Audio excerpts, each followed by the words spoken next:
Phil Fried, and I'm here to talk to you about why you might want to use gut strings. These are a nice set of new gut. You can occasionally find older sets, new old stock, kind of like this. But they're going to be really, really super old. I don't know how I would trust them. I would oil them up first. Yeah. Now, what are the advantages and disadvantages of gut strings? Well, let's go through it. They're thicker.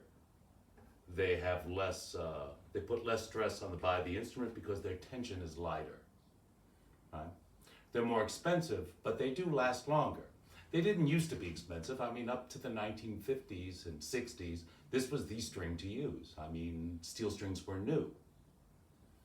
Gut strings were the old school thing. Now, yeah, the advantages of them again is because they have less tension, they open the bass up.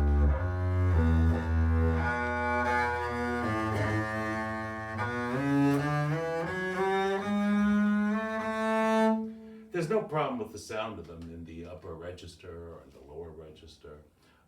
It is true, we can talk about some of the disadvantages, but let's talk about the advantages first.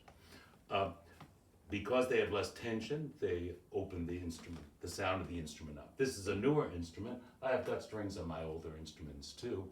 They give it that contrabassoon sound.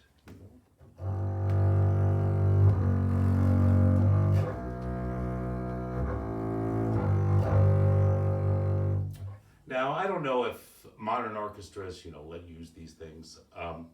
You can also, of course, use them with the early music. Let's talk again about the specific things with the string, okay? They are thicker and they have less tension. So what that means is because they're thicker too, they're harder to bow. That's the truth of it. Your bow has to be precise if you're going to bow gut strings. If it's not straight, it's not going to sound good. So if you want to get your bowing in tip-top condition, you want to work on gut. Now, obviously, if you work on gut, you're going to need a slightly different bridge because you're going to, the strings being thicker, the holes. Similarly up here with the nut, it might have to be recut. You just can't throw on a pair of gut strings on. So let's talk about the disadvantage of the bow on the bowing. Your bowing has to be straight and it will sound just fine. String speaks very well.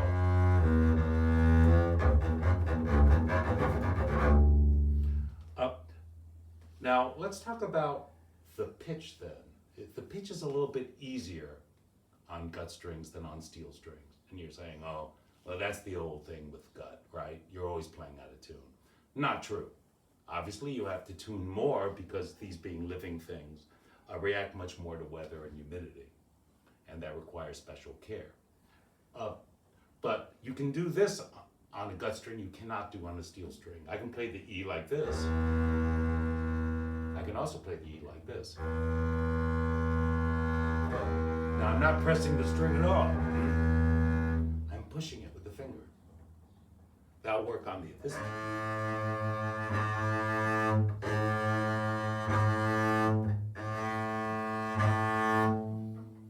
So in a sense, the gut strings are forgiving on the left hand because if you don't quite get the full grip, even if you just touch the string, you're gonna get the sound.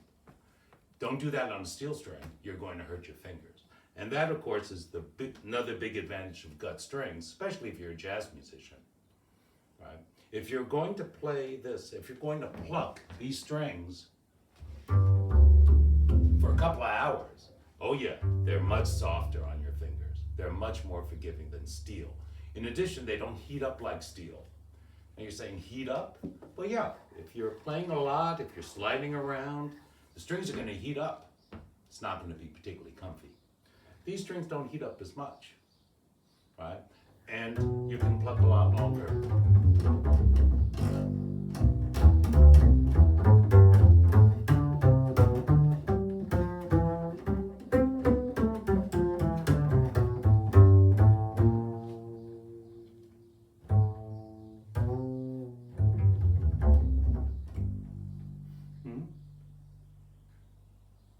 Now, obviously, these strings are fairly new, um, and this is a fairly new bass. I think it's only from the 1960s or so, or 70s. Fairly new. I can play you an older one. Let's put this one down, take out the other bass. This bass is old. Super old.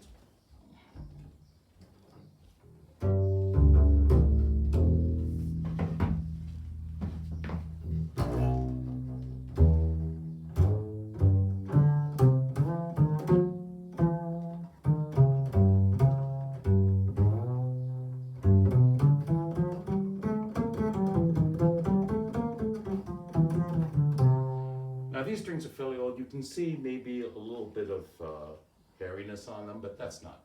Well, you just oil the strings up with mineral oil, leave it overnight. You will need, to care for the strings, you will need mineral oil, and you may need some lemon juice, because after you obviously grease the strings up and oil them overnight, let them stay overnight, you're going to need some lemon juice to clean this area, because you don't want that to get near your bow and all.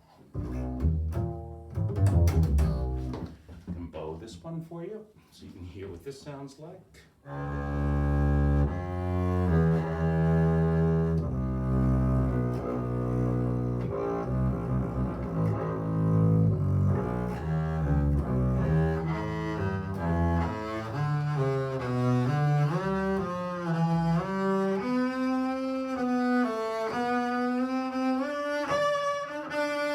So you gotta keep that bow straight.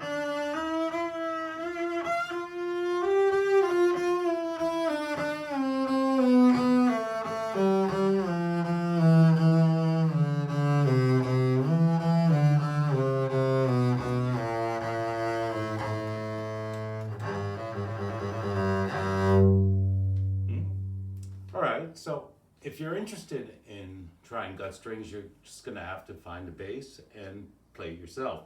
Every bass is gonna sound different with a set of strings, and every bass sounds different anyway.